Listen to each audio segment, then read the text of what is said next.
Welcome to Kenton's videos. Enjoy the video. You begin by verifying essentials so the method works. Make sure your Apple Watch is powered, charged, and within Bluetooth or Wi-Fi range of your iPhone. Once done, open the Find My app on your iPhone. You can also use iCloud. Calm if needed, and sign in with the same Apple ID as the watch. Make sure location services and Find My are enabled on both devices.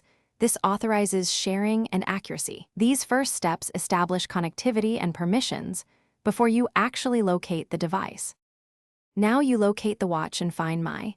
Tap the Devices tab and pick your Apple Watch from the list. You'll see its current location on the map or the last seen timestamp if offline, plus a rough distance estimate.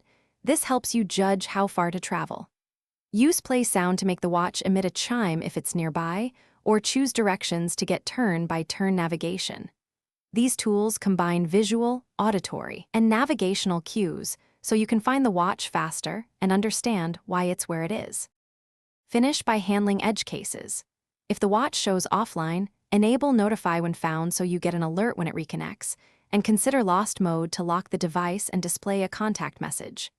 If security is a concern, you can remotely erase the watch from Find My, but only after you accept losing data. If location is wrong or not updating, make sure both devices are on the same Apple ID, check network connectivity, verify location services, and install any pending OS updates to fix bugs. Thanks for watching. Consider subscribing if we helped you.